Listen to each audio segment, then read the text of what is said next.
Aqui está uma análise detalhada e narrativa completa da obra apresentada, expansiva e fluida, estruturada em prosa contínua em português do Brasil e sem o uso de marcadores ou listas. Análise, narrativa, produção e impacto cinematográfico. Trama começa estabelecendo uma atmosfera de tensão imediata e contraste visual. Um grupo de jovens e dedicadas bailarinas está nos estágios finais de preparação para um prestigiado campeonato internacional de dança. A liderança do grupo recai sobre Bônus, uma jovem talentosa, mas claramente sobrecarregada pela pressão e pela incerteza. Sua postura reflete o peso da responsabilidade de guiar suas colegas ao sucesso. A professora e coordenadora do grupo surge como uma figura maternal e firme, oferecendo o incentivo emocional necessário para acalmar a ansiedade da equipe e reafirmar que o esforço de meses resultará em vitória na competição do dia seguinte. Após os ensaios exaustivos, a rotina ganha um breve momento de descontração quando o grupo compra refeições rápidas e embarca na viagem com destino a Budapeste. O destino, no entanto, começa a se desdobrar de forma desfavorável quando condições climáticas extremas se instalam na região. Sob tempestades intensas, a busca por transporte público ou táxis torna-se impossível, forçando a professora a contratar os serviços de um ônibus privado. Durante o trajeto por uma estrada isolada que atravessa uma vasta área florestal, o veículo sofre uma falha mecânica grave e quebra no meio da noite. A urgência da situação é amplificada por chamadas do comitê organizador da competição, alertando que o atraso do grupo resultará em desqualificação imediata e substituição por outra equipe. Diante do risco iminente de perderem a oportunidade de suas vidas, a professora toma a decisão crítica de abandonar o ônibus quebrado e seguir a pé pela estrada chuvosa na esperança de conseguir uma carona. Sob a chuva torrencial, o grupo se vê completamente encharcado e vulnerável ao frio crescente. A busca por abrigo os leva até uma estrutura isolada, um antigo hotel que aparenta estar em início de operações. Ao chegarem à recepção, são atendidas por um funcionário que se oferece para providenciar uma van de transporte. Considerando o estado físico precário das garotas e o risco de hipotermia, a professora aceita o convite para que o grupo aguarde no interior do estabelecimento. Contudo, ao cruzarem o limite do saguão, a atmosfera acolhedora rapidamente se desfaz. O local revela marcas claras de um passado sombrio como casa noturna e ponto de atividades ilícitas. No ambiente interno, as dinâmicas entre os personagens locais e os recém-chegados começam a se entrelaçar de maneira suspeita. Uma funcionária chamada Sônia observa o grupo com atenção incomum assim que descobre que se trata de bailarinas.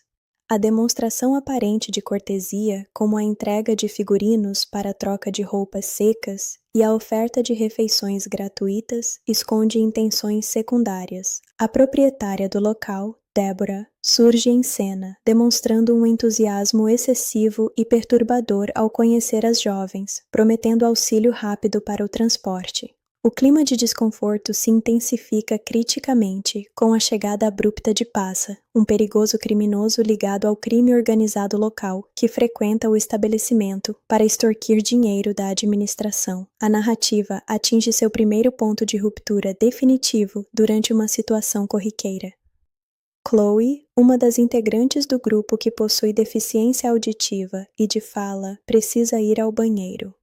Preocupada com a segurança do ambiente, a professora acompanha a aluna pessoalmente. Enquanto aguarda do lado de fora, no corredor superior, a professora percebe uma porta entreaberta e presencia Débora e seus capangas torturando brutalmente um jovem. Em estado de choque e ciente do perigo iminente caso seja vista, a professora tenta retornar rapidamente para resgatar Chloe e fugir do local. No entanto, devido à sua limitação auditiva, Chloe permanece no banheiro ajeitando o cabelo, alheia ao terror que se desenrola no edifício. Na tentativa desesperada de descer as escadas e buscar ajuda ou refúgio, a professora é interceptada por Passa. Impressionado com a presença da mulher, o criminoso tenta violentá-la. A professora reage com firmeza para se defender, desencadeando um confronto físico. Tomado pela raiva após a agressão, Passa saca uma arma de fogo e executa a professora com um tiro na cabeça diante de suas alunas, eliminando qualquer possibilidade de mediação pacífica ou fuga convencional. O assassinato da professora desencadeia o caos total entre as jovens. Bonus tenta em vão reanimar a tutora, enquanto Princess entra em choque. Ao tomar conhecimento do ocorrido, Deborah intervém estrategicamente. Ela orienta as jovens a se abrigarem em uma sala supostamente segura sob os cuidados de seu assistente, alegando que chamará a polícia. Bonus, desconfiada da postura da proprietária, tenta escapar sozinha do hotel, mas é capturada pelos capangas de Deborah e trazida de volta à força. A partir desse momento, todas as saídas, portas e janelas do edifício são bloqueadas e as jovens são trancadas em um cômodo isolado. Paralelamente, Chloe deixa o banheiro sem ter ciência da morte de sua professora e encontra o filho de Deborah. Diferente do ambiente hostil do hotel, o jovem estabelece uma conexão respeitosa e afetuosa com Chloe, comunicando-se por gestos e criando uma dinâmica isolada do conflito principal. Enquanto isso, nos bastidores, Deborah e Passa negociam a gestão da crise. Ciente de que o assassinato de cidadãs estrangeiras atrairá a atenção governamental, Passa busca o apoio de Deborah para ocultar os corpos. Deborah aceita colaborar, mas exige em troca a transferência total da propriedade do hotel e a devolução de montantes extorquidos no passado pelo pai de Passa. Com o acordo selado, Deborah inicia o processo de encobrimento dos vestígios, extraindo o projétil do corpo da professora para impedir o rastreamento da arma e queimando documentos, passaportes e dispositivos eletrônicos. No cômodo onde as garotas estão presas, substâncias sedativas são administradas para interrogá-las sobre a existência de terceiros que soubessem de seu paradeiro. Ao confirmarem que ninguém no exterior conhece sua localização exata, os capangas relaxam a vigilância. A virada de tom na história ocorre quando Bonus recupera a consciência e consegue se libertar das amarras. Quando um dos funcionários entra no quarto com intenções abusivas, aproveitando-se do estado de torpor das jovens, Bonus o surpreende atacando-o criticamente no olho com um objeto perfurante. Utilizando sua flexibilidade, força física e precisão técnica adquiridas no treinamento severo de balé, Bonus desfere golpes letais, culminando no arremesso do agressor contra uma estrutura pontiaguda que o mata instantaneamente. Reconhecendo a gravidade da situação, as jovens decidem não apenas fugir, mas resgatar Chloe antes de abandonarem o complexo. Ao vasculharem as salas em busca de ferramentas de defesa, utilizam os materiais de ajuste de suas sapatilhas de ponta, convertendo cortadores e lâminas em armas brancas improvisadas. Durante o confronto direto contra os demais capangas enviados para contê-las, as bailarinas transformam suas rotinas de dança em técnicas corporais de combate, utilizando giros, saltos e extensão de membros para aplicar golpes fatais no pescoço e artérias dos oponentes. A complexidade da trama aumenta quando as jovens descobrem que Deborah contratou um cirurgião clandestino para realizar a extração e venda ilegal de órgãos das vítimas. A motivação da vilã revela-se multifacetada. Além de resolver os conflitos com o crime organizado, o esquema de tráfico de órgãos representa uma fonte massiva de financiamento ilícito. Em paralelo, Deborah revela seu passado conturbado. No passado, ela fora uma promissora bailarina, cujo sonho de competir internacionalmente foi interrompido de forma trágica quando o pai de Pasa amputou sua perna devido a dívidas não quitadas, compelindo-a a usar uma prótese metálica e moldando seu ressentimento contra o mundo. No clímax do confronto dentro da estrutura do hotel, a chegada da gangue rival, liderada pelo pai de Passa, transforma o local em uma zona de combate generalizado. Débora, prevendo o desfecho sangrento, instala explosivos por todo o edifício para destruir seus inimigos e apagar os vestígios de sua história. As bailarinas, demonstrando resiliência e coordenação atlética superior, enfrentam os últimos mercenários no saguão principal, utilizando movimentos sincronizados de dança e armas recolhidas dos próprios agressores para abrir caminho até a saída. Após a destruição do complexo hoteleiro em uma grande explosão programada por Débora, as sobreviventes conseguem saltar da estrutura no momento exato e utilizar as motocicletas abandonadas pelos criminosos na entrada para se deslocarem até o teatro da competição.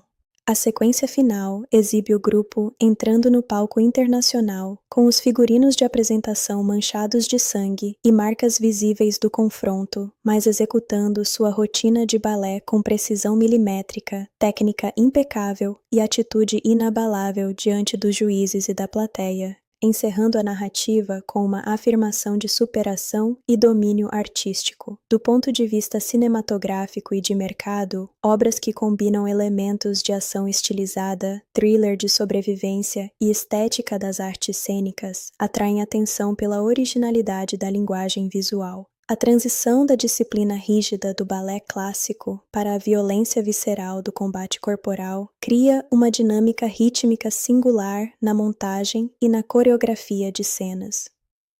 A construção dos cenários claustrofóbicos e o uso de iluminação contrastante reforçam a sensação de isolamento vivida pelas personagens, consolidando a produção como um estudo sobre resiliência, trauma e sobrevivência. Continuando diretamente a narrativa sem interrupções, entramos na fase em que o confinamento no hotel se transforma em um verdadeiro cenário de guerra psicológica e física. O ar pesado do edifício, saturado pelo cheiro de poeira antiga e umidade, torna-se ainda mais sufocante à medida que a noite avança. Trancadas no quarto escuro e privado de janelas funcionais, as bailarinas começam a assimilar o impacto da perda catastrófica da professora. O choque inicial dá lugar a uma adrenalina pura, alimentada pelo instinto primário de preservação.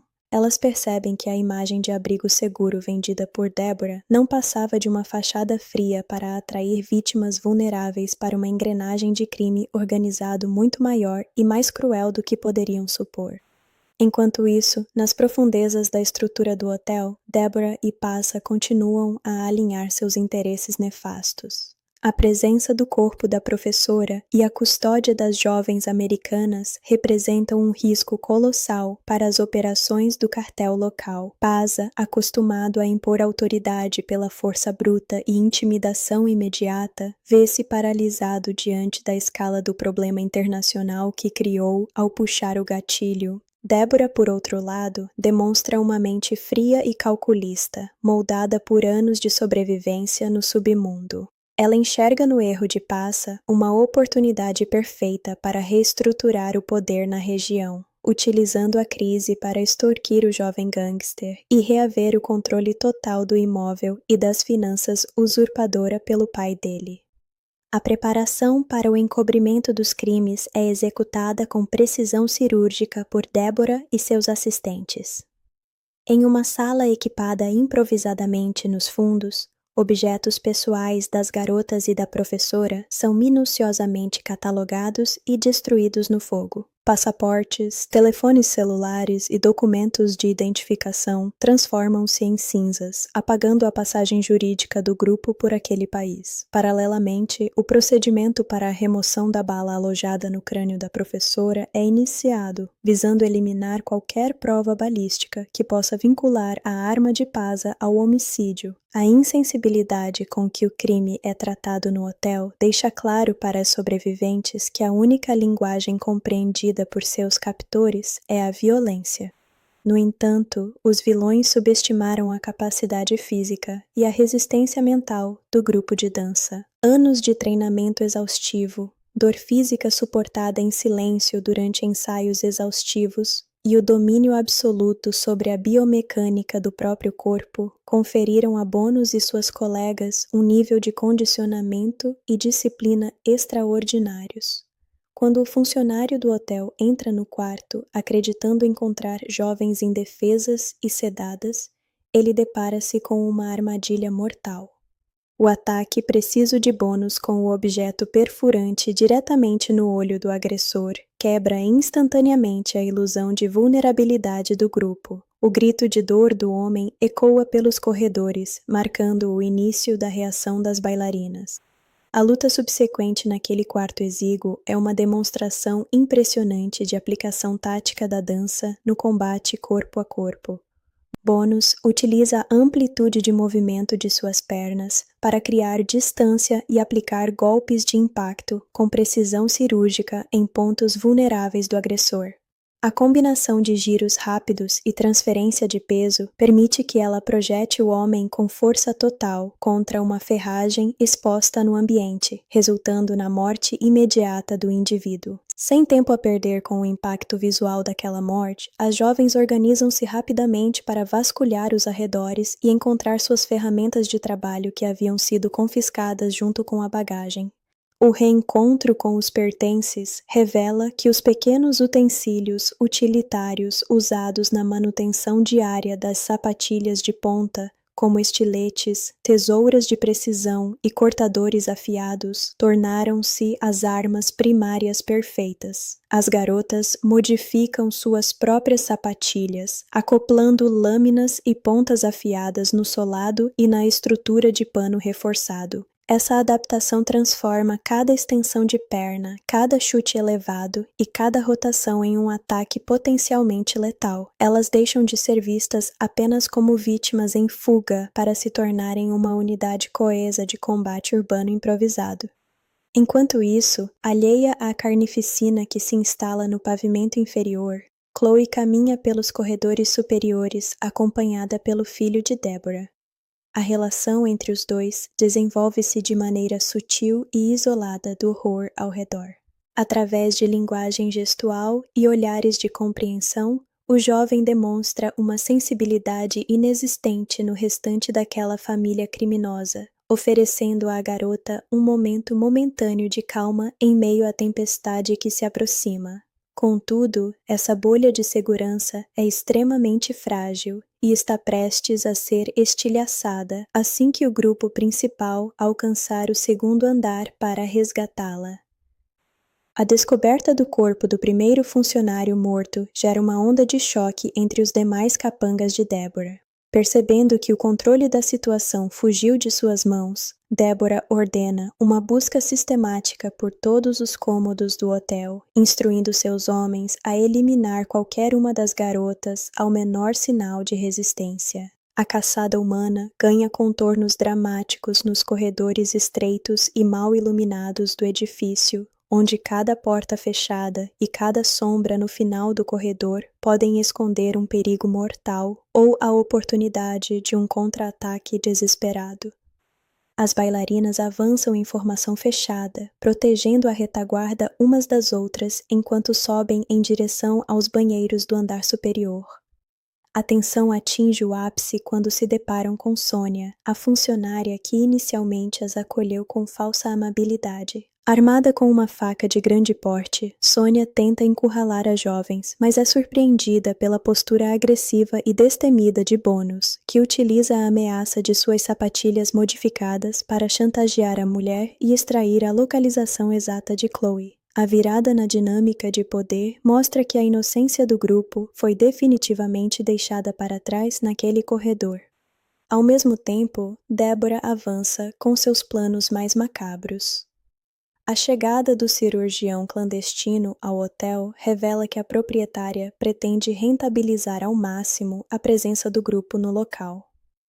Além de quitar suas pendências com o crime organizado através da entrega da propriedade, Débora pretende comercializar os órgãos de todas as garotas no mercado negro internacional.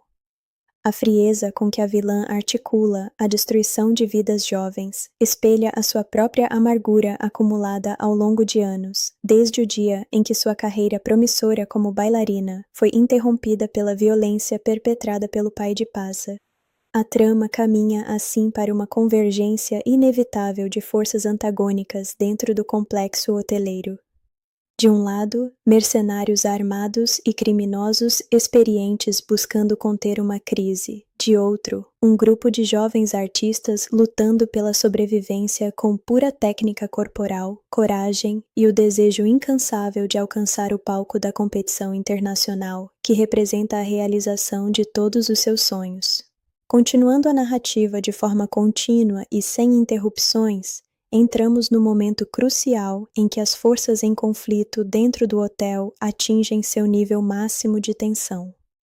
Com Chloe finalmente resgatada e reunida ao grupo, as garotas percebem que a janela de tempo para escaparem antes que o cerco se feche completamente está se esgotando rapidamente. O ambiente antes claustrofóbico do edifício torna-se uma grande arena de sobrevivência, onde cada cômodo e corredor precisa ser conquistado à custa de estratégia, agilidade e coragem inabalável. Ao vasculharem a área próxima ao banheiro do andar superior, o olhar atento de Bonus alcança a parte inferior de uma mesa de apoio, onde uma arma de fogo de pequeno porte fora escondida. Sem hesitar, ela toma a posse do armamento, garantindo um recurso decisivo para o grupo. Contudo, a prioridade permanece sendo a evacuação rápida, em vez do confronto direto. Movendo-se com extrema cautela, as bailarinas iniciam a descida em direção à entrada principal do estabelecimento, buscando qualquer rota de fuga que ainda permaneça desobstruída. Ao chegarem ao saguão térreo, o cenário que encontram é extremamente desfavorável. Uma força considerável de homens armados a serviço de Débora e Passa bloqueou completamente a porta de entrada principal e todos os acessos secundários do hotel. Cercadas por todos os lados e sem opções de recuo, as jovens percebem que a força bruta convencional não será suficiente para romper o bloqueio. É nesse instante que Bonus toma uma decisão altamente não convencional. Ela instrui suas colegas a iniciarem uma coreografia de dança no meio do saguão. A reação inicial dos capangas é de pura confusão. Os homens interpretam a atitude das garotas como um sinal de rendição ou uma tentativa desesperada de entretenimento para barganhar por suas vidas. Essa falsa sensação de controle por parte dos agressores cria exatamente a brecha tática necessária. As bailarinas começam a executar passos de balé clássico com precisão absoluta, mascarando o fato de que cada movimento, rotação e salto está perfeitamente sincronizado para desarmar e golpear os mercenários ao seu redor. Utilizando a lâmina oculta instalada nas sapatilhas de ponta e os objetos afiados recolhidos anteriormente, a apresentação artística se converte em uma sequência devastadora de combate corporal. Ao realizarem extensões elevadas de perna e giros rápidos, as jovens atingem artérias vitais, gargantas e pontos vulneráveis dos oponentes antes mesmo que eles consigam reagir ou sacar suas armas. A fluidez da dança impede que os homens antecipem a direção dos ataques, gerando pânico e desorientação nas fileiras dos criminosos. Durante o confronto no saguão, o filho de Débora aparece no local em busca de Chloe e testemunha a transformação impressionante das garotas. Ao ver o grupo eliminar os homens de sua mãe com extrema frieza e observar Bonus utilizando uma garrafa quebrada para neutralizar outro agressor, o jovem é tomado pelo terror e foge do ambiente. A ilusão de normalidade que mantinha com Chloe desmorona diante da realidade sangrenta do hotel. Enquanto o grupo avança em direção à saída iluminada que dá acesso à área externa próxima a uma grande represa, um dos mercenários sobreviventes tenta agarrar uma das garotas pela retaguarda. Simultaneamente, Sonia surge de um ponto cego segurando uma arma de fogo pronta para disparar contra Princess. Em uma reação reflexa de milissegundos, Bonus projeta Princess para o lado, fazendo com que o disparo efetuado por Sonia atinja com precisão o agressor que segurava a bailarina. Aproveitando o momento de choque de Sonia, Bonus avança, neutraliza a funcionária e toma sua arma de fogo. Com o caminho temporariamente livre no saguão, Bonus ordena que Princess e as demais garotas corram em direção à área externa. No entanto, antes que a própria Bonus consiga cruzar a saída, Deborah surge no ambiente, bloqueando a passagem.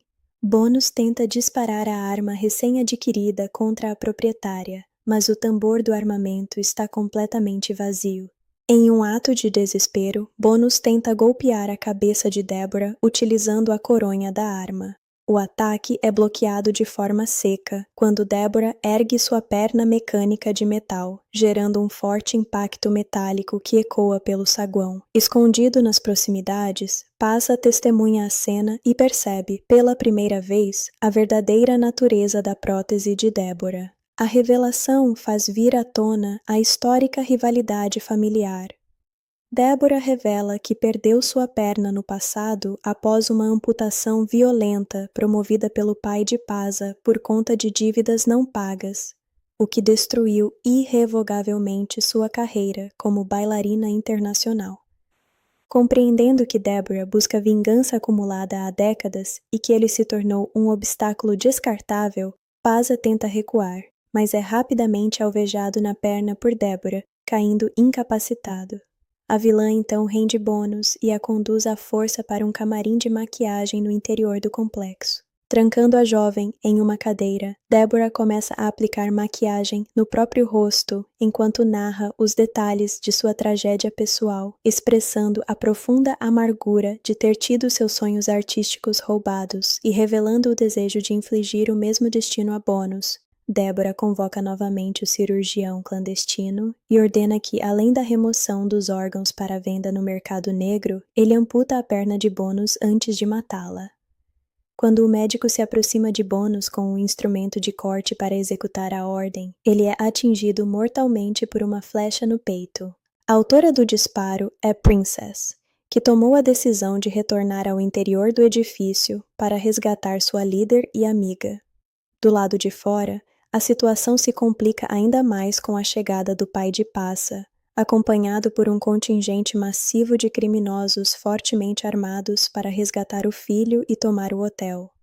As garotas que aguardavam na área externa percebem que é impossível escapar pelo perímetro dominado pela nova gangue e decidem retornar ao edifício para alertar Bonus e Princess, descobrindo que o local foi completamente preparado por Deborah, com cargas explosivas interconectadas. Reunidas no pavilhão principal ao lado do ferido Pasa, as bailarinas são surpreendidas quando Deborah desliga o sistema elétrico central do hotel, imergindo o ambiente na escuridão total.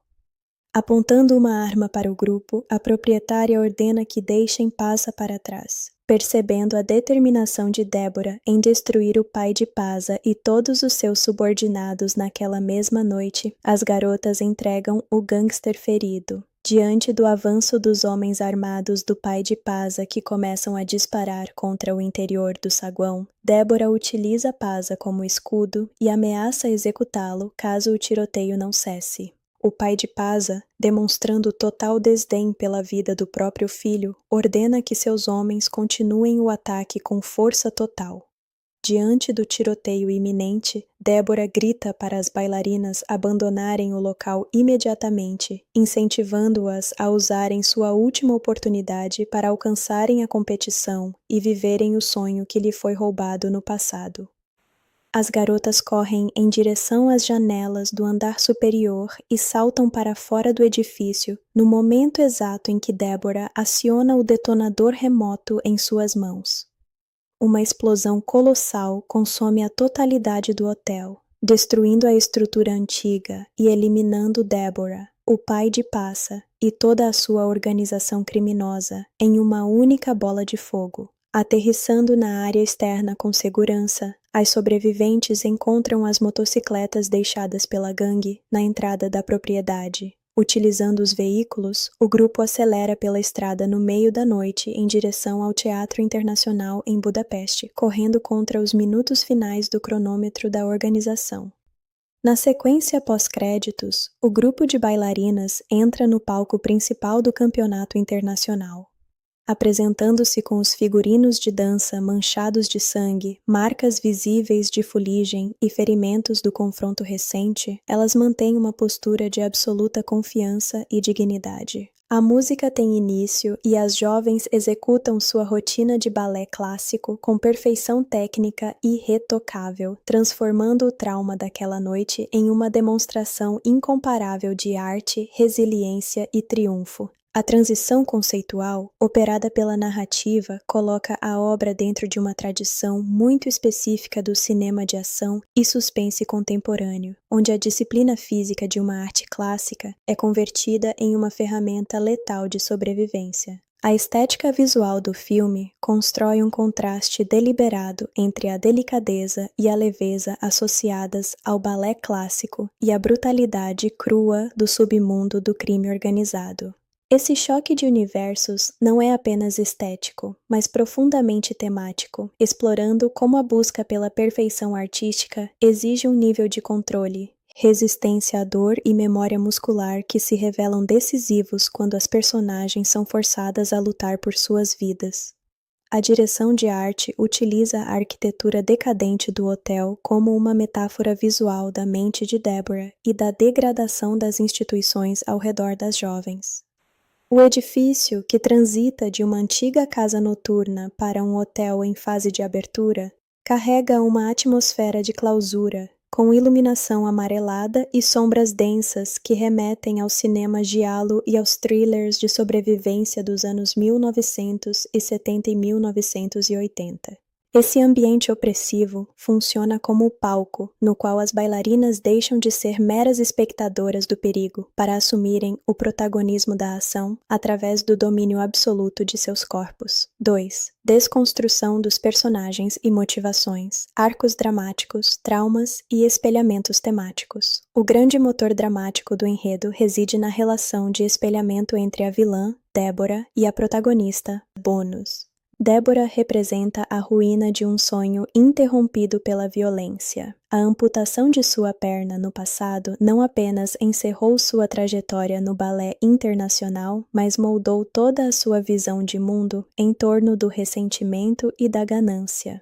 Ao ver nas jovens bailarinas a encarnação exata daquilo que lhe foi tirado, sua reação oscila entre a inveja destrutiva e um estranho senso de proteção residual, culminando na escolha final de sacrificar a si mesma para destruir seus carrascos e garantir que as jovens tenham a chance de competir. Por outro lado, Bonus passa por uma jornada de amadurecimento acelerado sob extrema pressão. No início da narrativa, ela é apresentada como uma líder insegura, dividida pela ansiedade e pela responsabilidade de corresponder às expectativas de sua professora e colegas. A morte trágica da professora atua como um divisor de águas que a obriga a assumir o comando definitivo da equipe. Sua capacidade de transformar ferramentas cotidianas de ensaio e passos de dança em estratégias de combate demonstra uma inteligência tática moldada pela disciplina, consolidando sua figura como uma heroína de ação resiliente e pragmática.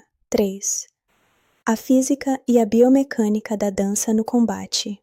Análise técnica do uso do balé como arte marcial improvisada. Uma das escolhas mais marcantes na condução das cenas de combate é a fidelidade à biomecânica do balé.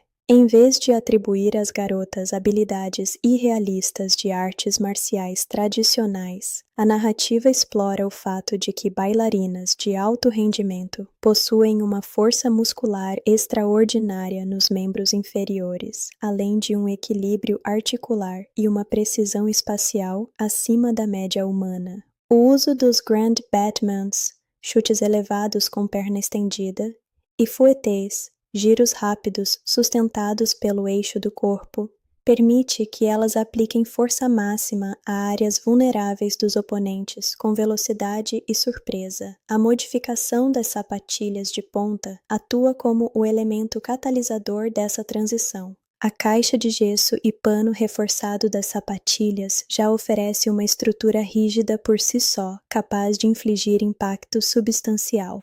Ao incorporarem lâminas e estiletes, a sola e as tiras de fixação, as garotas convertem cada extenso alcance de perna em um golpe de corte ou perfuração.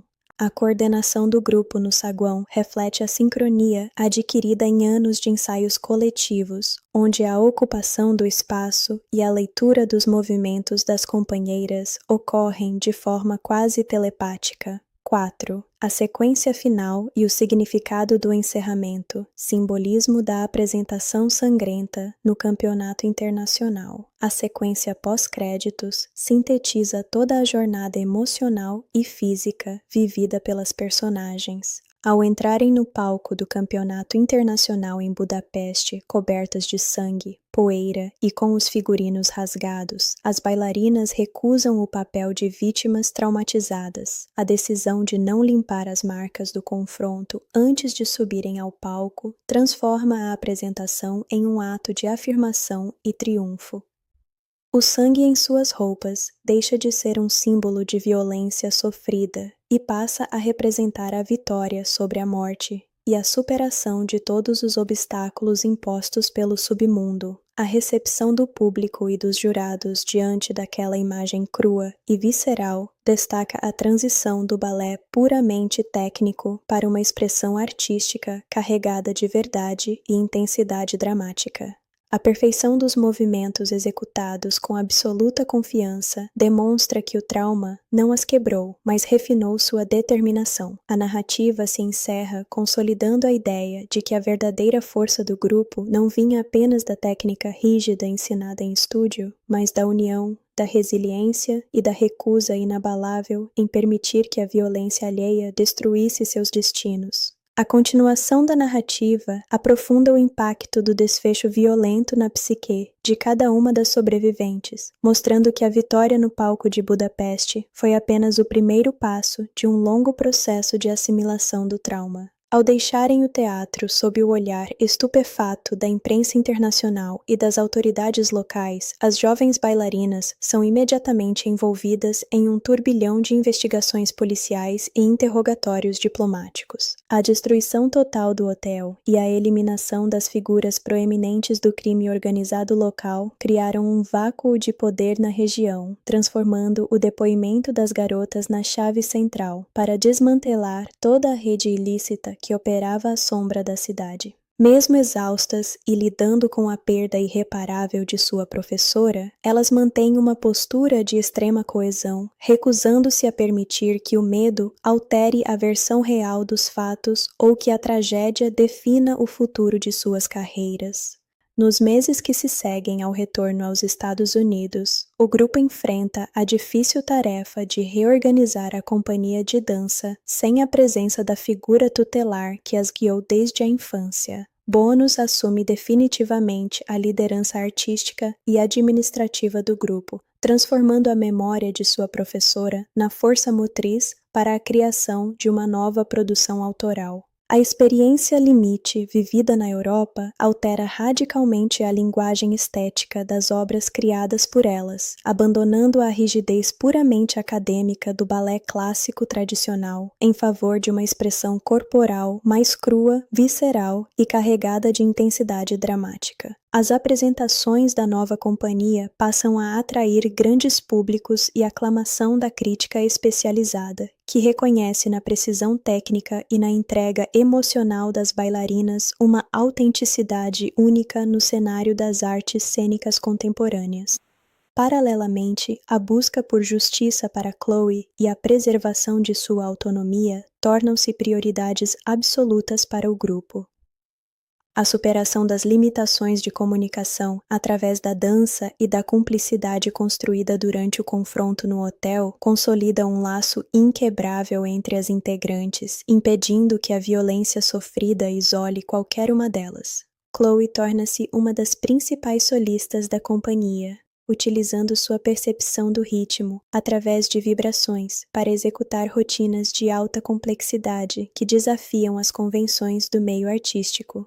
A jornada das jovens reafirma que a disciplina e o rigor do treinamento não foram apenas ferramentas para alcançar a excelência nos palcos, mas os pilares fundamentais que garantiram sua sobrevivência e a reconstrução de suas vidas diante do caos. Com o passar dos anos, o legado das jovens bailarinas transcende os limites dos palcos e passa a influenciar a própria estrutura do ensino de dança clássica e das artes cênicas em nível global. A história da companhia, marcada pelo contraste extremo entre a beleza técnica da dança e a resiliência demonstrada diante do crime organizado, transforma-se em um estudo de caso sobre a força mental e o condicionamento físico exigidos pela arte. Bonus e suas companheiras utilizam a visibilidade alcançada para fundar uma instituição dedicada à formação de novos talentos, priorizando não apenas a excelência estética e a disciplina corporal, mas também a autonomia, o suporte psicológico e a autodefesa de jovens artistas em turnês internacionais, garantindo que futuros grupos jamais se vejam indefesos diante de vulnerabilidades logísticas e explorações externas.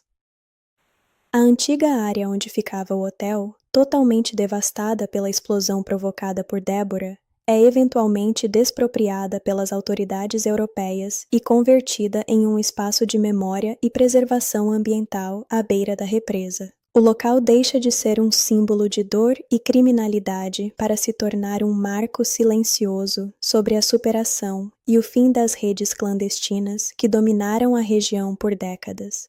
Para as integrantes do grupo, o retorno ocasional à Europa não carrega mais o peso do medo, mas sim o reconhecimento de que a determinação coletiva foi capaz de derrotar uma estrutura violenta e restaurar o direito de controlarem os seus próprios destinos através da arte.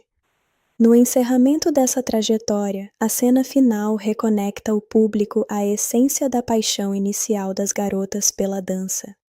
Em um grande teatro lotado, com holofotes focados no centro do palco, o grupo inicia uma apresentação impecável, sem a necessidade de palavras ou explicações sobre o passado. O som das sapatilhas tocando o solo, a sincronia perfeita dos giros e a serenidade nos olhares das bailarinas revelam que as cicatrizes do confronto foram completamente integradas à sua identidade artística. A arte prevalece não como uma fuga da realidade, mas como o domínio definitivo sobre a própria história, encerrando a narrativa com uma celebração monumental da vida, da liberdade e do triunfo do espírito humano.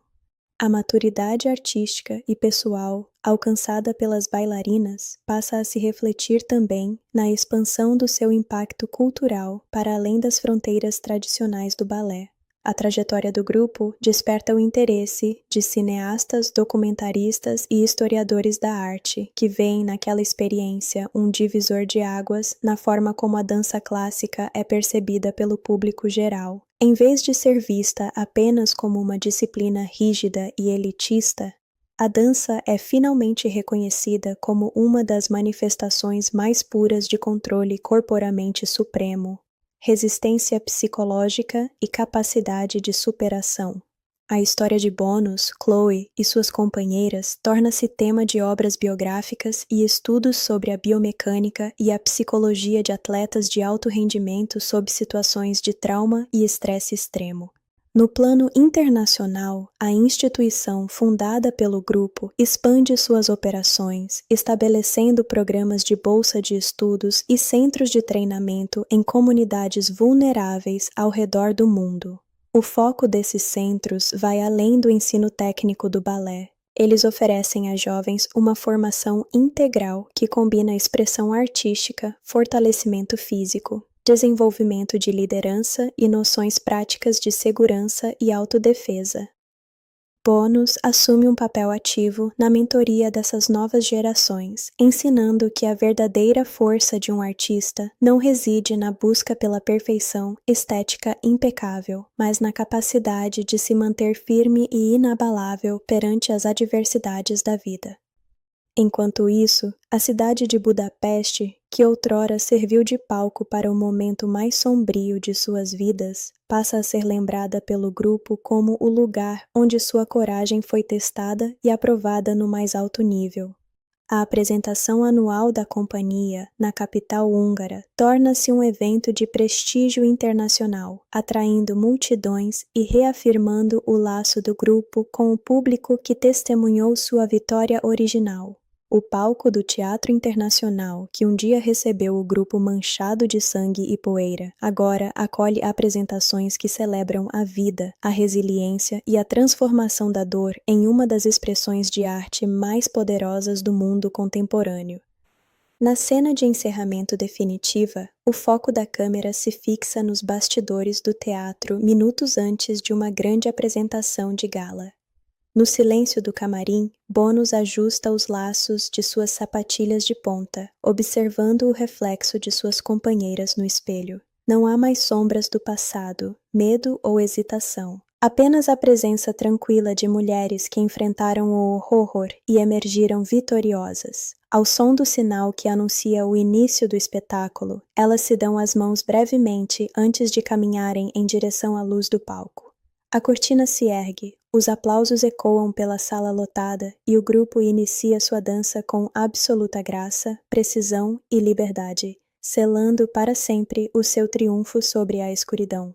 A transição da companhia para uma fase de maturidade plena consolida uma revolução duradoura na própria concepção da dança contemporânea e na forma como a preparação de atletas de alto rendimento é estruturada globalmente. Ao longo dos anos que se seguiram ao trágico confronto no Hotel Europeu e à histórica apresentação manchada de sangue no palco de Budapeste, o grupo liderado por Bônus não apenas manteve a excelência técnica exigida pelo balé clássico, mas expandiu os horizontes do que a linguagem corporal pode comunicar. A fusão da elegância clássica com uma força física crua e estratégica tornou-se a assinatura inconfundível de suas produções, atraindo a atenção de acadêmicos, críticos de arte e especialistas em medicina esportiva de todo o mundo. A experiência traumática vivida pelas jovens nas mãos da organização criminosa de Débora e Passa deixou marcas profundas, mas essas cicatrizes foram conscientemente canalizadas para a construção de uma pedagogia revolucionária.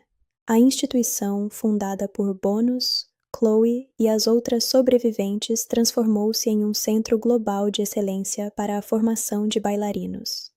Diferente das academias tradicionais, que historicamente priorizavam uma disciplina rígida focada puramente na estética e na submissão técnica, a nova escola introduziu uma metodologia holística. Os alunos do centro passam por um treinamento severo que combina a precisão do balé russo e francês com noções avançadas de biomecânica, condicionamento físico funcional, defesa pessoal tática e acompanhamento psicológico focado em resiliência e gestão de estresse em situações extremas. Nos grandes estúdios da instituição, a memória da professora e coordenadora que sacrificou sua vida para proteger suas alunas permanece viva em cada detalhe. Uma galeria silenciosa na entrada do complexo exibe as sapatilhas originais utilizadas na noite da competição de Budapeste, preservando as marcas do confronto como um lembrete permanente da capacidade humana de superar a escuridão através da união e do domínio sobre o próprio corpo. A história do grupo deixou de ser um simples relato de sobrevivência para se converter em um manifesto sobre a autonomia do artista. Bônus, agora reconhecida como uma das diretoras artísticas e coreógrafas mais influentes de sua geração, dedica grande parte de seu tempo à mentoria de jovens talentos vindos de áreas de vulnerabilidade social em diversos continentes, oferecendo bolsas integrais e garantindo que o acesso à arte de alto nível seja acompanhado de proteção e suporte integral. Enquanto a instituição expande suas ramificações por capitais como Paris, Nova York e Tóquio, a relação pessoal entre as sobreviventes fortalece-se como o pilar central de toda a estrutura. Chloe, cuja jornada de superação superou as barreiras do preconceito em relação à deficiência auditiva no meio artístico, consolidou-se como uma força criativa singular. Como solista principal e coreógrafa associada, ela desenvolveu um método inovador de percepção rítmica, baseado na propagação das frequências de baixa vibração pelo solo do palco. Sua presença em cena é descrita por críticos internacionais como uma aula magistral de presença espacial e sensibilidade, demonstrando que a ausência da audição convencional pode ser convertida em uma reconexão profunda e quase mágica com o movimento e com a energia do público. A cidade de Budapeste, por sua vez, abraçou definitivamente a memória do evento como um divisor de águas em sua própria história cultural. O local onde ficava a estrutura decadente do hotel, totalmente destruída pela explosão orquestrada por Deborah, foi transformado em um parque público e memorial dedicado à memória das vítimas do crime organizado e à celebração do triunfo da arte sobre a violência. Anualmente, a companhia retorna à capital húngara para apresentar uma obra de gala que reúne milhares de espectadores do mundo inteiro. A apresentação, realizada no mesmo teatro onde o grupo conquistou a vitória internacional em meio à poeira e ao sangue, tornou-se um evento de apelo global, simbolizando a vitória definitiva do espírito humano e a transformação do trauma em uma das manifestações artísticas mais belas e poderosas do século. Na sequência que encerra a jornada dessas personagens extraordinárias, somos levados aos bastidores do Grande Teatro de Budapeste durante a celebração do 10º aniversário daquela noite histórica. No camarim principal, o silêncio é carregado de uma serenidade profunda. As lâmpadas quentes ao redor dos espelhos iluminam as sapatilhas de ponta perfeitamente ajustadas, os figurinos impecáveis e os olhares tranquilos das bailarinas que agora orientam a nova geração no palco. Bônus caminha entre as jovens bailarinas, oferecendo ajustes sutis na postura e palavras de encorajamento, refletindo exatamente a mesma dedicação e afeto que sua falecida professora demonstrara no passado. Quando o sinal sonoro ecoa pelos corredores anunciando o início do espetáculo, as sobreviventes se reúnem no centro do camarim e unem suas mãos em um gesto silencioso de cumplicidade e gratidão. Não há mais medo, nem a sombra da violência que um dia ameaçou destruir seus sonhos no interior daquela floresta isolada.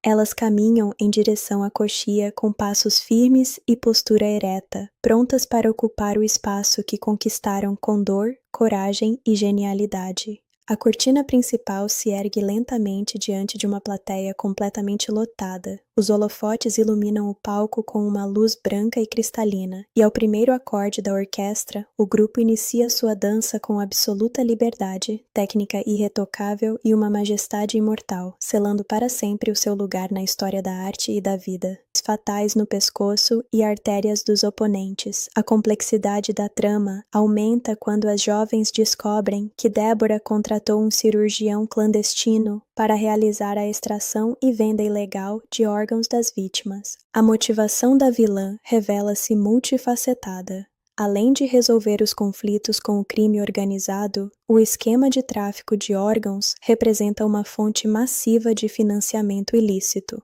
Em paralelo, Deborah revela seu passado conturbado.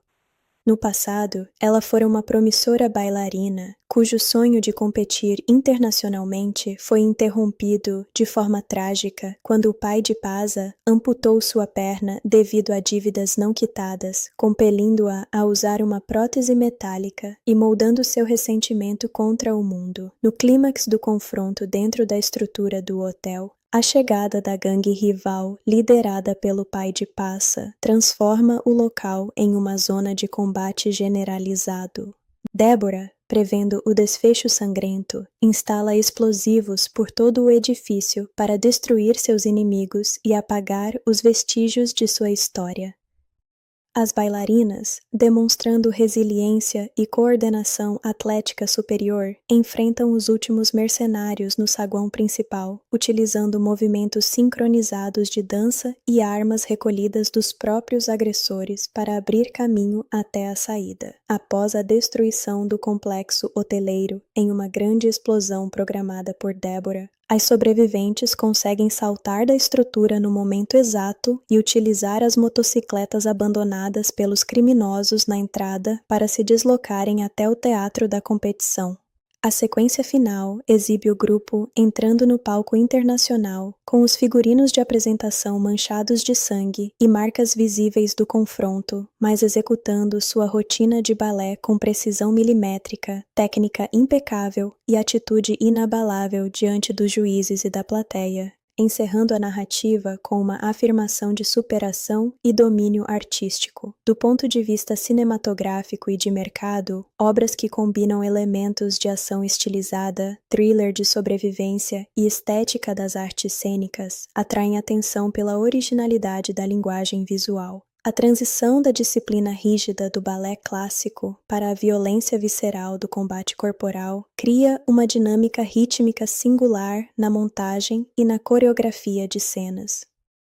A construção dos cenários claustrofóbicos e o uso de iluminação contrastante reforçam a sensação de isolamento vivida pelas personagens, consolidando a produção como um estudo sobre resiliência, trauma e sobrevivência. Continuando diretamente a narrativa sem interrupções, entramos na fase em que o confinamento no hotel se transforma em um verdadeiro cenário de guerra psicológica e física. O ar pesado do edifício, saturado pelo cheiro de poeira antiga e umidade, torna-se ainda mais sufocante à medida que a noite avança. Trancadas no quarto escuro e privado de janelas funcionais, as bailarinas começam a assimilar o impacto da perda catastrófica da professora. O choque inicial dá lugar a uma adrenalina pura, alimentada pelo instinto primário de preservação. Elas percebem que a imagem de abrigo seguro vendida por Deborah não passava de uma fachada fria para atrair vítimas vulneráveis para uma engrenagem de crime organizado muito maior e mais cruel do que poderiam supor.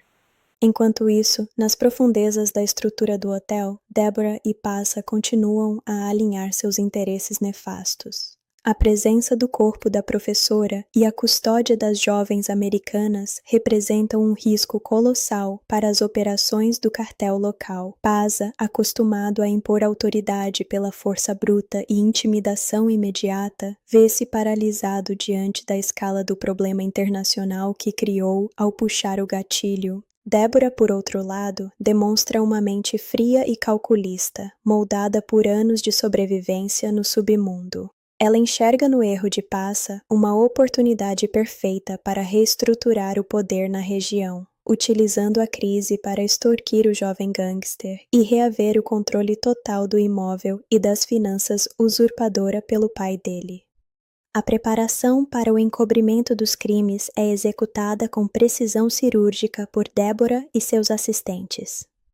Em uma sala equipada improvisadamente nos fundos, objetos pessoais das garotas e da professora são minuciosamente catalogados e destruídos no fogo. Passaportes, telefones celulares e documentos de identificação transformam-se em cinzas, apagando a passagem jurídica do grupo por aquele país. Paralelamente, o procedimento para a remoção da bala alojada no crânio da professora é iniciado, visando eliminar qualquer prova balística que possa vincular a arma de Passa ao homicídio. A insensibilidade com que o crime é tratado no hotel deixa claro para as sobreviventes que a única linguagem compreendida por seus captores é a violência. No entanto, os vilões subestimaram a capacidade física e a resistência mental do grupo de dança. Anos de treinamento exaustivo, dor física suportada em silêncio durante ensaios exaustivos e o domínio absoluto sobre a biomecânica do próprio corpo conferiram a Bonus e suas colegas um nível de condicionamento e disciplina extraordinários. Quando o funcionário do hotel entra no quarto acreditando encontrar jovens indefesas e sedadas, ele depara-se com uma armadilha mortal. O ataque preciso de bônus com o objeto perfurante diretamente no olho do agressor quebra instantaneamente a ilusão de vulnerabilidade do grupo. O grito de dor do homem ecoa pelos corredores, marcando o início da reação das bailarinas. A luta subsequente naquele quarto exíguo é uma demonstração impressionante de aplicação tática da dança no combate corpo a corpo. Bônus utiliza a amplitude de movimento de suas pernas para criar distância e aplicar golpes de impacto com precisão cirúrgica em pontos vulneráveis do agressor. A combinação de giros rápidos e transferência de peso permite que ela projete o homem com força total contra uma ferragem exposta no ambiente, resultando na morte imediata do indivíduo. Sem tempo a perder com o impacto visual daquela morte, as jovens organizam-se rapidamente para vasculhar os arredores e encontrar suas ferramentas de trabalho que haviam sido confiscadas junto com a bagagem. O reencontro com os pertences revela que os pequenos utensílios utilitários usados na manutenção diária das sapatilhas de ponta, como estiletes, tesouras de precisão e cortadores afiados, tornaram-se as armas primárias perfeitas. As garotas modificam suas próprias sapatilhas, acoplando lâminas e pontas afiadas no solado e na estrutura de pano reforçado. Essa adaptação transforma cada extensão de perna, cada chute elevado e cada rotação em um ataque potencialmente letal. Elas deixam de ser vistas apenas como vítimas em fuga para se tornarem uma unidade coesa de combate urbano improvisado. Enquanto isso, alheia à carnificina que se instala no pavimento inferior, Chloe caminha pelos corredores superiores acompanhada pelo filho de Deborah. A relação entre os dois desenvolve-se de maneira sutil e isolada do horror ao redor. Através de linguagem gestual e olhares de compreensão, o jovem demonstra uma sensibilidade inexistente no restante daquela família criminosa, oferecendo à garota um momento momentâneo de calma em meio à tempestade que se aproxima. Contudo, essa bolha de segurança é extremamente frágil e está prestes a ser estilhaçada assim que o grupo principal alcançar o segundo andar para resgatá-la. A descoberta do corpo do primeiro funcionário morto gera uma onda de choque entre os demais capangas de Deborah. Percebendo que o controle da situação fugiu de suas mãos, Deborah ordena uma busca sistemática por todos os cômodos do hotel, instruindo seus homens a eliminar qualquer uma das garotas ao menor sinal de resistência. A caçada humana ganha contornos dramáticos nos corredores estreitos e mal iluminados do edifício, onde cada porta fechada e cada sombra no final do corredor podem esconder um perigo mortal ou a oportunidade de um contra-ataque desesperado. As bailarinas avançam em formação fechada, protegendo a retaguarda umas das outras enquanto sobem em direção aos banheiros do andar superior. A tensão atinge o ápice quando se deparam com Sônia, a funcionária que inicialmente as acolheu com falsa amabilidade. Armada com uma faca de grande porte, Sônia tenta encurralar as jovens, mas é surpreendida pela postura agressiva e destemida de Bônus, que utiliza a ameaça de suas sapatilhas modificadas para chantagear a mulher e extrair a localização exata de Chloe. A virada na dinâmica de poder mostra que a inocência do grupo foi definitivamente deixada para trás naquele corredor. Ao mesmo tempo, Deborah avança com seus planos mais macabros. A chegada do cirurgião clandestino ao hotel revela que a proprietária pretende rentabilizar ao máximo a presença do grupo no local. Além de quitar suas pendências com o crime organizado através da entrega da propriedade, Deborah pretende comercializar os órgãos de todas as garotas no mercado negro internacional. A frieza com que a vilã articula a destruição de vidas jovens espelha a sua própria amargura acumulada ao longo de anos, desde o dia em que sua carreira promissora como bailarina foi interrompida pela violência perpetrada pelo pai de Pasa. A trama caminha assim para uma convergência inevitável de forças antagônicas dentro do complexo hoteleiro. De um lado, mercenários armados e criminosos experientes buscando conter uma crise. De outro, um grupo de jovens artistas lutando pela sobrevivência com pura técnica corporal, coragem e o desejo incansável de alcançar o palco da competição internacional, que representa a realização de todos os seus sonhos. Continuando a narrativa de forma contínua e sem interrupções, entramos no momento crucial em que as forças em conflito dentro do hotel atingem seu nível máximo de tensão. Com Chloe finalmente resgatada e reunida ao grupo, as garotas percebem que a janela de tempo para escaparem antes que o cerco se feche completamente está se esgotando rapidamente. O ambiente antes claustrofóbico do edifício torna-se uma grande arena de sobrevivência, onde cada cômodo e corredor precisa ser conquistado à custa de estratégia, agilidade e coragem inabalável. Ao vasculharem a área próxima ao banheiro do andar superior, o olhar atento de Bonus alcança a parte inferior de uma mesa de apoio, onde uma arma de fogo de pequeno porte fora escondida. Sem hesitar, ela toma a posse do armamento, garantindo um recurso decisivo para o grupo. Contudo, a prioridade permanece sendo a evacuação rápida em vez do confronto direto. Movendo-se com extrema cautela, as bailarinas iniciam a descida em direção à entrada principal do estabelecimento, buscando qualquer rota de fuga que ainda permaneça desobstruída.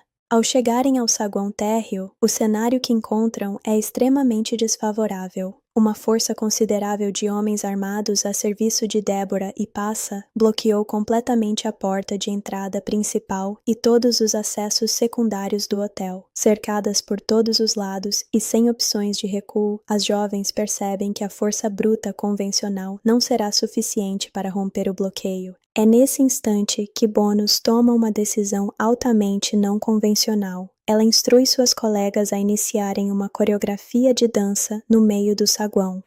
A reação inicial dos capangas é de pura confusão. Os homens interpretam a atitude das garotas como um sinal de rendição ou uma tentativa desesperada de entretenimento para barganhar por suas vidas. Essa falsa sensação de controle por parte dos agressores cria exatamente a brecha tática necessária. As bailarinas começam a executar passos de balé clássico com precisão absoluta, mascarando o fato de que cada movimento, rotação e salto está perfeitamente sincronizado para desarmar e golpear os mercenários ao seu redor. Utilizando a lâmina oculta instalada nas sapatilhas de ponta e os objetos afiados recolhidos anteriormente, a apresentação artística se converte em uma sequência devastadora de combate corporal.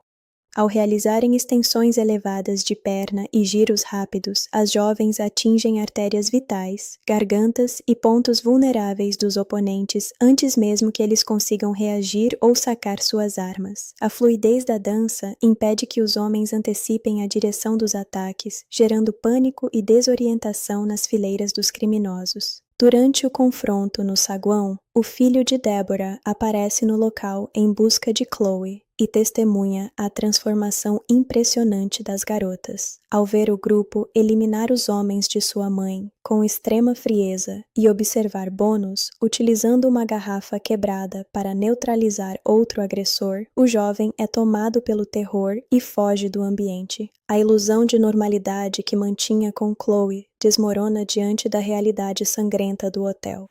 Enquanto o grupo avança em direção à saída iluminada que dá acesso à área externa próxima a uma grande represa, um dos mercenários sobreviventes tenta agarrar uma das garotas pela retaguarda. Simultaneamente, Sonia surge de um ponto cego segurando uma arma de fogo pronta para disparar contra Princess. Em uma reação reflexa de milissegundos, Bonus projeta Princess para o lado, fazendo com que o disparo efetuado por Sonia atinja com precisão o agressor que segurava a bailarina.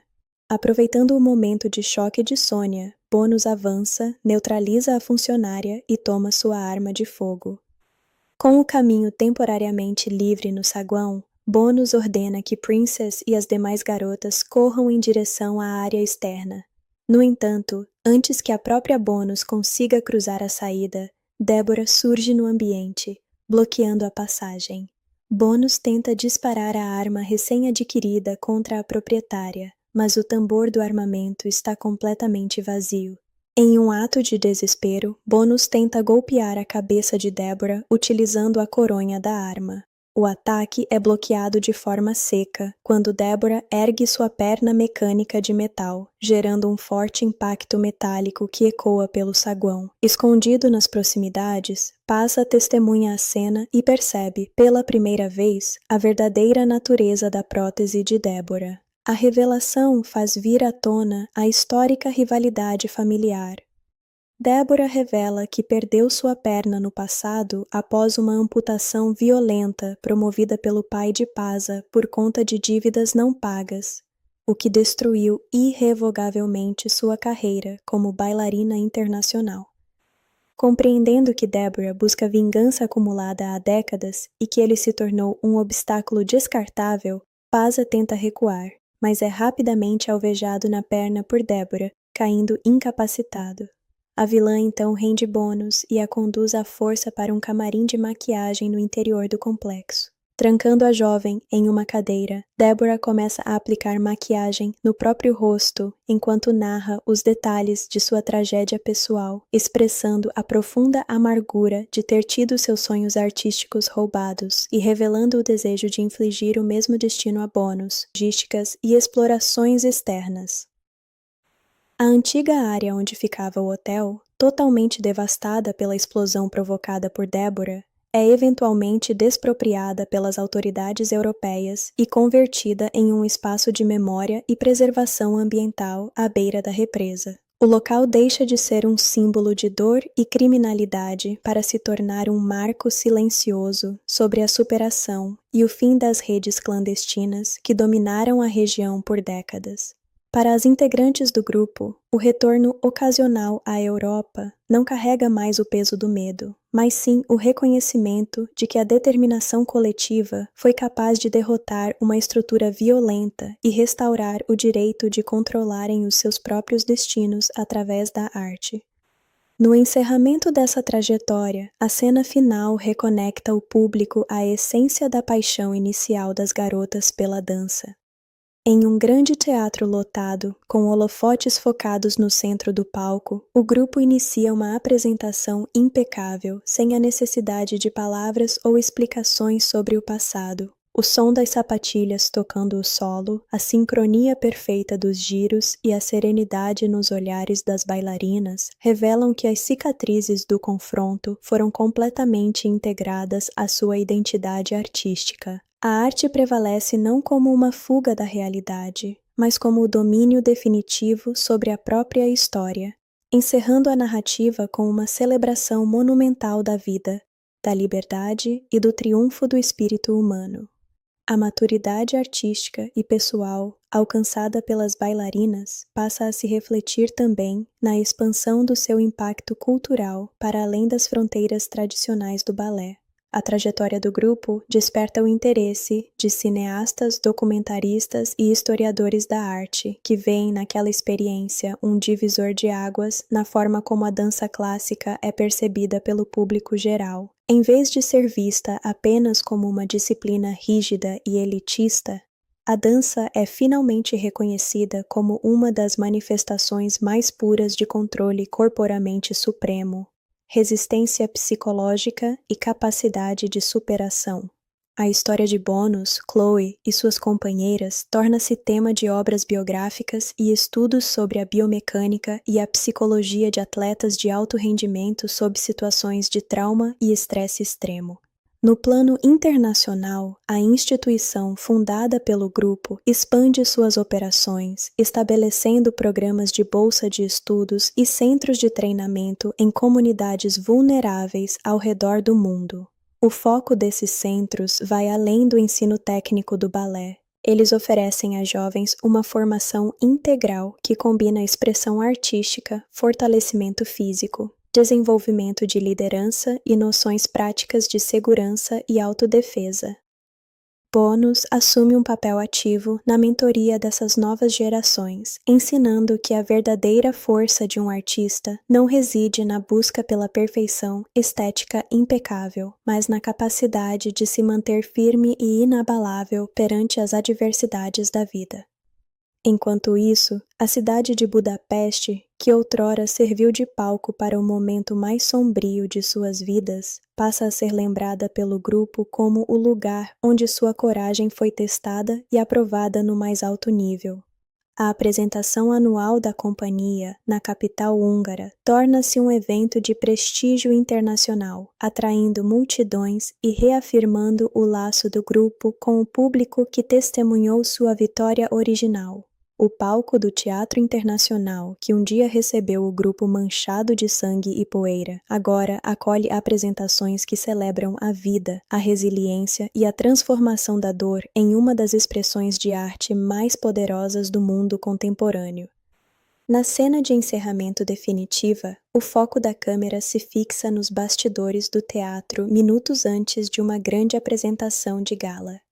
No silêncio do camarim, Bônus ajusta os laços de suas sapatilhas de ponta, observando o reflexo de suas companheiras no espelho. Não há mais sombras do passado, medo ou hesitação. Apenas a presença tranquila de mulheres que enfrentaram o horror e emergiram vitoriosas. Ao som do sinal que anuncia o início do espetáculo, elas se dão as mãos brevemente antes de caminharem em direção à luz do palco.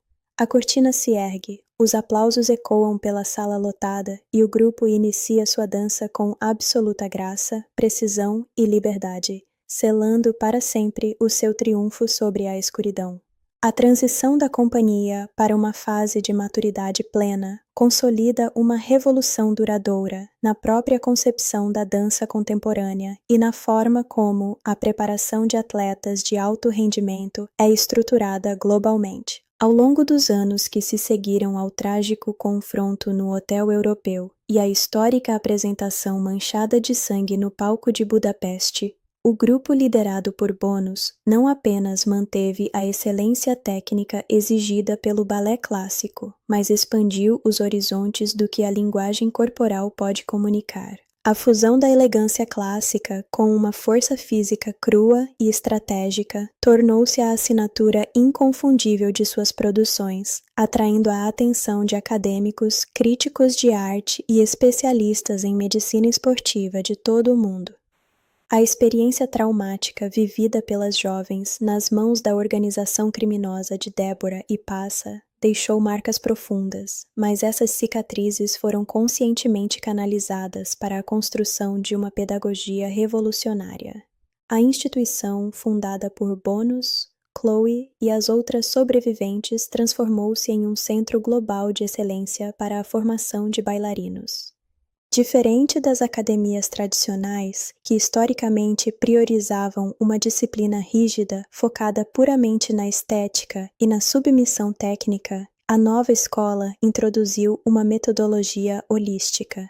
Os alunos do centro passam por um treinamento severo que combina a precisão do balé russo e francês com noções avançadas de biomecânica, condicionamento físico funcional, defesa pessoal tática e acompanhamento psicológico focado em resiliência e gestão de estresse em situações extremas. Nos grandes estúdios da instituição, a memória da professora e coordenadora que sacrificou sua vida para proteger suas alunas permanece viva em cada detalhe. Uma galeria silenciosa na entrada do complexo exibe as sapatilhas originais utilizadas na noite da competição de Budapeste, preservando as marcas do confronto como um lembrete permanente da capacidade humana de superar a escuridão através da união e do domínio sobre o próprio corpo. A história do grupo deixou de ser um simples relato de sobrevivência para se converter em um manifesto sobre a autonomia do artista. Bônus, agora reconhecida como uma das diretoras artísticas e coreógrafas mais influentes de sua geração, dedica grande parte de seu tempo à mentoria de jovens talentos vindos de áreas de vulnerabilidade social em diversos continentes, oferecendo bolsas integrais e garantindo que o acesso à arte de alto nível seja acompanhado de proteção e suporte integral. Enquanto a instituição expande suas ramificações por capitais como Paris, Nova York e Tóquio, a relação pessoal entre as sobreviventes fortalece-se como o pilar central de toda a estrutura. Chloe, cuja jornada de superação superou as barreiras do preconceito em relação à deficiência auditiva no meio artístico, consolidou-se como uma força criativa singular. Como solista principal e coreógrafa associada, ela desenvolveu um método inovador de percepção rítmica, baseado na propagação das frequências de baixa vibração pelo solo do palco. Sua presença em cena é descrita por críticos internacionais como uma aula magistral de presença espacial e sensibilidade, demonstrando que a ausência da audição convencional pode ser convertida em uma reconexão profunda e quase mágica com o movimento e com a energia do público. A cidade de Budapeste, por sua vez, abraçou definitivamente a memória do evento como um divisor de águas em sua própria história cultural. O local onde ficava a estrutura decadente do hotel, totalmente destruída pela explosão orquestrada por Deborah, foi transformado em um parque público e memorial dedicado à memória das vítimas do crime organizado e à celebração do triunfo da arte sobre a violência. Anualmente, a companhia retorna à capital húngara para apresentar uma obra de gala que reúne milhares de espectadores do mundo inteiro. A apresentação, realizada no mesmo teatro onde o grupo conquistou a vitória internacional em meio à poeira e ao sangue, tornou-se um evento de apelo global, simbolizando a vitória definitiva do espírito humano e a transformação do trauma em uma das manifestações artísticas mais belas e poderosas do século. Na sequência que encerra a jornada dessas personagens extraordinárias, somos levados aos bastidores do Grande Teatro de Budapeste durante a celebração do 10º aniversário daquela noite histórica. No camarim principal, o silêncio é carregado de uma serenidade profunda. As lâmpadas quentes ao redor dos espelhos iluminam as sapatilhas de ponta perfeitamente ajustadas, os figurinos impecáveis e os olhares tranquilos das bailarinas que agora orientam a nova geração no palco. Bônus caminha entre as jovens bailarinas, oferecendo ajustes sutis na postura e palavras de encorajamento, refletindo exatamente a mesma dedicação e afeto que sua falecida professora demonstrara no passado. Quando o sinal sonoro ecoa pelos corredores anunciando o início do espetáculo, as sobreviventes se reúnem no centro do camarim e unem suas mãos em um gesto silencioso de cumplicidade e gratidão. Não há mais medo, nem a sombra da violência que um dia ameaçou destruir seus sonhos no interior daquela floresta isolada. Elas caminham em direção à coxia com passos firmes e postura ereta, prontas para ocupar o espaço que conquistaram com dor, coragem e genialidade. A cortina principal se ergue lentamente diante de uma plateia completamente lotada. Os holofotes iluminam o palco com uma luz branca e cristalina, e ao primeiro acorde da orquestra, o grupo inicia sua dança com absoluta liberdade, técnica irretocável e uma majestade imortal, selando para sempre o seu lugar na história da arte e da vida.